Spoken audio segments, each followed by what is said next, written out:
নমস্কার, আমি দেবলীনা। আমার চ্যানেল সিম্পল লিনাতে আপনাদের আরও একবার স্বাগত জানিয়ে আজকের ব্লগটা শুরু করতে চলেছি। আজকে হলো সেই বিশেষ দিনটা। আজকে হলো আমার দাদার গ্র্যান্ড রিসেপশন পার্টি।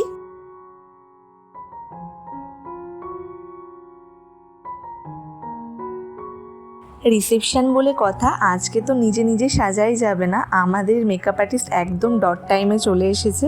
আমি, হুতু, সৈঙ্কা দিদি তিনজনে কমপ্লিটলি রেডি হব, আর বনু শুধু হেয়ার স্টাইলটা করবে। আর বনুকে যেহেতু আমিই সাজিয়ে দিই, আমার সোনাটা একদম খেয়ে দিয়ে রেডি হয়ে চলে এসেছে এখনই। বলছে আমাকে এখনই রেডি করিয়ে দে। আমি সাজতে বসবো একদম সবার শেষে, আগে হুতু বসেছে, তারপর বনু হেয়ার স্টাইলটা করে নেবে। তার আগেই আমি বনুকে সাজিয়ে দেব, কারণ আর একটা ইনভিটেশন আছে, সেখানেই ওরা দুজন যাবে। আমারও ইনভিটেশন ছিল, কিন্তু আমার আর যেতে ইচ্ছা করছে না, তাই বললাম তোরা দুজন মিলেই যা। 4টে পিঙ্ক রোজ, 3টে রেড রোজ আর 1 থোকা জিপসি আনিয়েছি। অসীমই এনে দিয়েছে। আসলে ও আমার ফ্রেন্ড হয়, যে আর কি মেকআপ করাচ্ছে। আমি ওকেই ফোন করে বলে দিয়েছিলাম তুই আসার সময় একটু নিয়ে আসিস ফুলটা। এইগুলো সব ব্যাঙ্গালোর রোজ। আর তারপরে এখন যেহেতু বিয়ের সিজন, তাই জন্য কত দাম। আর জিপসির দাম তো আকাশ ছোঁয়া একদম। এই 1 থোকা এইটুকু জিপসির দাম মেবি 200 টাকা নিয়েছিল। অনেক দিন হয়ে গেছে, আমার এখন ঠিক মনে নেই। যাই হোক, রোজ তো আমার সবসময়ের জন্যই খুব ভালো লাগে, আর ব্যাঙ্গালোর রোজ হলে তো কথাই নেই। সেজে গুজে জিপসি দিয়ে রোজ মাথায় লাগালে দেখতে কিন্তু সত্যিই খুব ভালো লাগে। আমি ওদেরকে বললাম আমার মেকআপের ভিডিওটা একটু করে দে, আর আমাকে যখন এইরকমভাবে একদম ফাউন্ডেশনটা থুপেছে, সেই মুহূর্তে ওরা এসেছে ভিডিওটা করতে। ইচ্ছা করে করেছে এটা, যাতে একদম ভূতের মতো লাগে দেখতে। কত সাদা ফর্সা করা হয় সেটা দেখুক সবাই। তোকে কারণ করছে না মনে হচ্ছে ফর্সা। আমার এটা ন্যাচারালি মেকআপ করে যতই স্যাটিসফ্যাকশান আসুক না কেন, কিন্তু এই একভাবে হাঁ করে বসে থাকাটা কিন্তু খুব কষ্টকর। তবে যাই হোক, অসীম কিন্তু অনেকটাই তাড়াতাড়ি করেই সাজিয়েছে আমাদেরকে।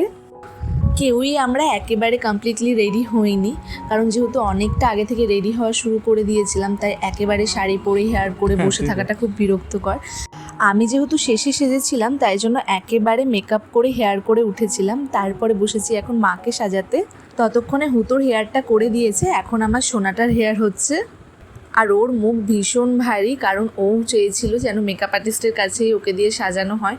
ওর বাড়িতে আমাদের মেকআপ একদম পছন্দ না, কিন্তু এত তাড়াতাড়ি ওকে অ্যালাউ করি না, কারণ ওর বয়সটা অনেকটাই কম।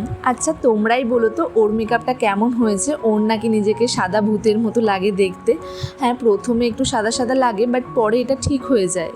তাও ওর মন খারাপ। আসলে ও ছোটো তো, আমাদেরকে দেখে মেকআপ আর্টিস্টের কাছে সাজতে, তাই ওরও ইচ্ছা করে। এদিকে কাম্মাকেও বোন সুন্দর করে সাজিয়ে দিয়েছে, আর এদিকে আমি কোনো কাজ খুঁজে পাচ্ছি না কি করব। আমি তো সম্পূর্ণ রেডি, আর আমি আজকে পরবো লেহেঙ্গা। লেহেঙ্গা পরে বসে থাকতে খুব অস্বস্তি লাগে, তাই একদম যাওয়ার সময় পরে বেরিয়ে যাব। আর দিদি একেবারেই লেহেঙ্গাটা পরে নিয়েছে। ওর লেহেঙ্গায় যেহেতু ওড়না আছে, ওড়নাটা সেট করে দিতে হবে। যাই হোক, অবশেষে আমি একটা কাজ খুঁজে পেয়েছি। ভাই বলল যে ওর মুখে নাকি প্রচুর ব্রণর দাগ আছে, তোরা কি সব মাখিস? আমাকে একটু মাখিয়ে দিত, যাতে দাগগুলো আপাতত ঢেকে যায়। ও তোমাদেরকে তো একটা কথা বলাই হয়নি, ভাই একদম সবাইকে সারপ্রাইজ করে বৌভাতের দিন হট করে চলে এসেছে। আমরা কেউ জানতামই না যে ও আসছে আজকে। সত্যি ওকে ভীষণ ভীষণ মিস করছিলাম। আগেরবারও প্রিয়াঙ্কা দিদি, সৈঙ্কা দিদি কারোর বিয়েতেই থাকতে পারেনি, তো ওকে খুবই বলেছিলাম যেন বিশ্বদাদার বিয়েতে আসতে পারে, বাট ও তখন কিছুই জানায়নি যে ও আসছে। যেখানেই যাই না কেন, বিশেষ করে বিয়ে বাড়ি পার্টিতে নিজেকে পারফিউম ছাড়া ইনকমপ্লিট লাগে। তো এবার আমি একদম ফুললি রেডি, শুধু জুয়েলারি পরাটাই বাকি ছিল। তো এই মুহূর্তেই পিসি আবার এসেছে। পিসি বলছে আমাকে একটু তোদের মতন করে সুন্দর করে সাজিয়ে দে। তো পিসিকেও আবার প্রপারলি রেডি করিয়ে দিলাম। আর আজও কাকা আমাদের জন্য বাগান থেকে রোজ তুলে রেখেছিল, কিন্তু আমরা তো আজকে ব্যাঙ্গালোর রোজ কিনেই নিয়েছি, তাই আমাদের আর ইউজ করা হয়নি। তাই ভাবলাম পিসির মাথাতে লাগিয়ে দিই, তাহলে বেশ দেখতে আরও ভালো লাগবে। আমাদের বাড়ি থেকে ব্যাঙ্কোয়েটটা একদমই কাছে, তো আমরা চলেও এসেছি। যদিও টোটো করেই এসেছি, কারণ এত বড় লেহেঙ্গা পরে হেঁটে আসাটা একটু মুশকিলই। আর এসেই আমাদের চোখ শুধু স্টলের দিকেই, আর কোনো দিকে তাকানো নেই। এখন একেবারে জমজমাট বিয়ে বাড়ি, বাড়ির সব লোকজনই চলে এসেছে, আর তার সাথে আত্মীয় স্বজনরাও সব আসা শুরু করে দিয়েছে। তাই এই মুহূর্তে প্রচণ্ড ভিড় চারিদিকে। আমরা ফার্স্টে নিয়েছি ভেজ পকোড়া। স্টলে আছে veg pakora, chicken pakora, phuchka, coffee, chicken pakora থাকলে কে আর ভেজ পকোড়া খায়, ভেজ পকোড়া 1 প্লেট নিয়ে সবাই মিলে খেয়েছি, তারপরে চিকেন পকোড়া খাচ্ছি। এবার যাব সবাই মিলে ফুচকা খেতে। ফুচকা তো বাদ দেওয়া যায় না, সেটা বিয়েবাড়ি হোক বা যেখানেই হোক না কেন, ফুচকার স্মেলটাই যেন টানে। ফুচকার স্মেলটা পেলে আমি তো নিজেকে ঠিক রাখতেই পারি না। বনু আর হুতো একটা বিয়েবাড়ি অ্যাটেন্ড করে এসেও এখানেও আবার খাওয়া দাওয়া শুরু করে দিয়েছে। এইবার আমরা যাচ্ছি বউ দেখতে। আর এই লেহেঙ্গা পরে কি আর হাঁটা যায়, কি অসুবিধা, সব সময় ধরে ধরে হাঁটতে হচ্ছে, না হলে কেউ না কেউ এসে পাড়া দিচ্ছে লেহেঙ্গাতে। আর এই যে আমাদের আজকের ব্রাইড, কি মিষ্টি লাগছে দেখতে।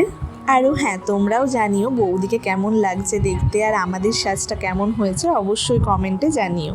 আর এই দেখো মেহেন্দির কালারটা আজকে বেশ গাঢ় হয়েছে, আর আমার মেহেন্দি পরে হাতটা দেখতে খুব ভালো লাগে, আশা করি বেশিরভাগ মেয়েরই ভালো লাগে। আর এইবার আমরা ক্যামেরাম্যানকে হায়ার করে নিয়ে চলে এসেছি। এত সুন্দর করে সেজেছি, একটু তো ক্যামেরায় ফটো তুলতেই হবে, কিন্তু এই ফটোগুলো যে কবে পাবো সেটা ভগবানই জানে। প্রচুর পোজে অনেক ফটো তুলে নিয়েছি, আর এখানে বেশিক্ষণ দাঁড়ানো যাবে না, কারণ এখানে পরপর অনেক লাইন আছে।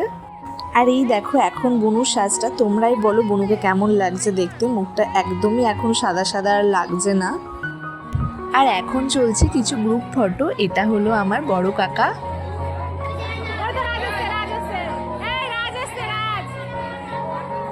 ক্যামেরা যেখানে সেখানে আমাদেরকে তো খুঁজে পাওয়া যাবেই, কিন্তু ভাইকেই এতক্ষণ খুঁজে পাওয়া যাচ্ছিল না, জানি না ও কোথায় ছিল এতক্ষণ। আমাদের গ্রুপে ওই মিস ছিল। আর এই যে আমাদের বাড়ির রিসেন্ট ম্যারিড কাপল, এই বছর বাড়িতে পরপর 2টো বিয়ে হলো। সৈঙ্কা দিদির বিয়ে হয়েছিল নভেম্বরে, আর দাদার এখন বিয়ে হচ্ছে জানুয়ারিতে। আলাদাই মজা একদম। আর এখন চলছে কিছু আইডিয়াল ফ্যামিলি ফটোশ্যুট। এটা হলো আমার বড় কাকা, ভাই আর বড় কাম্মা। আর এটা হলো আমার ছোট পিসি আর ছোট পিসা। আর এটা হচ্ছে লাস্ট ওয়ান, এটা হলো আমার বাবা আর আমার মা। আর এনাদের ফটো তোলার ভাবটা একটু দেখো, বাপরে বাপ, আর নেওয়া যাচ্ছে না জাস্ট। আর এই মুহূর্তটা তো মিস করাই যেত না, যখন 3টে টেডি বিয়ার এক ফ্রেমে, কি কিউট লাগছে তিনজনকে একেবারে একসাথে। তারপরে আমরা ভাই বোনরা মিলে প্রচুর ফটো তুলেছি, ভিডিও বানিয়েছি, সেগুলো শেষ হওয়ারই না। আজকে তো আমরা আড্ডাই মারতে পারিনি একদমই, ফটো তোলাতে আমরা এতটাই বেশি ফোকাস করেছি। এই যে এতক্ষণে একটু বসার সময় পেয়েছি, আর বিয়ে বাড়িতে এসে গসিপ আড্ডা, এইটা না হলে তো খাবারটাই হজম হবে না। তো আর আড্ডা মারতে গেলেই আসতে হবে পূজা দিদির কাছে। আর এই যে আমাদের বাড়ি থেকে যে গিফটটা বৌদিকে দেওয়া হচ্ছে টার্সেলের সাথে, এই লকেটটা, এটা মা এখন বৌদিকে পরিয়ে দেবে। এই মুহূর্তে অনেকটাই রাত হয়ে গেছে, আর বিয়ে বাড়িতে এখন লোকজনেরও চাপটা অনেকটাই কম, তাই এখন সবাই মিলে জড়ো হওয়া হয়েছে বউয়ের ঘরে। আমাদের বাড়িতে না মা কাকিমারা মিলিয়ে মোট 12 জন, তাই 12 জনের একসঙ্গে একটা গ্রুপ ফটো তোলা হবে, তাই সবাইকে খুঁজে আনা হচ্ছে। কিন্তু সব সময় সবাইকে নাম ধরে খুঁজে বের করা খুব মুশকিল, তাই কাকা এখানে ইয়ার্কি করে বলছে সবার নাম্বারিং করতে হবে 1 2 3 4 করে, তাহলে বেশ তাড়াতাড়ি খুঁজে পাওয়া যাবে।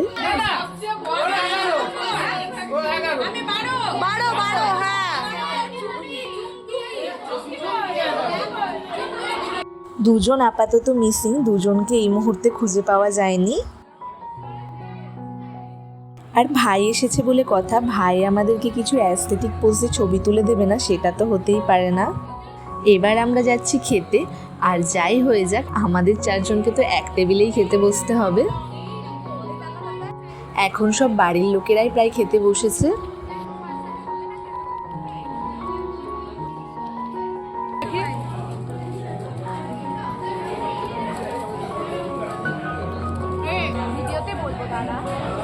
রান্নাগুলো প্রত্যেকটাই খুব ভালো হয়েছিল। ফার্স্টেই আছে ফ্রাইড রাইস, ছানার কোপ্তা, আর বিয়েবাড়ির যেটা মেন আকর্ষণ সেটা তো আর বলার অপেক্ষাই রাখে না, সেটা হলো মাটন। উফ, মাটনটা যা টেস্টি হয়েছিল না, এখনও যেন মনে হচ্ছে মুখে স্বাদটা লেগেই আছে। যেমন রান্নাটা হয়েছিল তেমন সফট হয়েছিল মাটনটা, দারুণ হয়েছিল খেতে। এই ক্যামেরাম্যান ওকে দেখে কি বলেছে? ওকে দেখে বলেছে এটা বাবুদার মেয়ে, বাবু কাকার মেয়ে, বড় ছোট মেয়ে, বাবু কাকা ছোট মেয়ে, সর্বনাশ।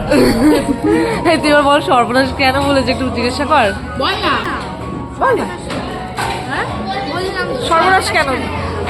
আরে তার খুব টেনশন লেগেছে, বাবুদার মেন ব্যাপারটা বাবুদার সর্বনাশ, এইরকম একটা মেয়ে হওয়াতে। এরকম মেয়ে হওয়া ভাগ্যের ব্যাপার। ভাগ্যের ব্যাপার? কি ভাগ্য? ওই ভাগ্য ঠিকই তো বলেছে, ভাগ্যের ব্যাপার, এত বড় সর্বনাশ। সর্বনাশ মার্কা ভাগ্য।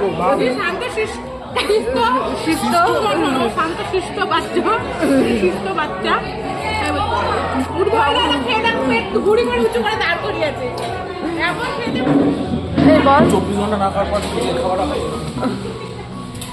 1000 কিলোমিটার দূর থেকে এসেছি ভাই খেতে খাবো না কেন আচ্ছা, একটু বলে দে কলেজ পালিয়ে এসছে খেতে বিয়ে খাওয়ার জন্য কলেজ পালিয়ে না বাড়ির লোককে না বলে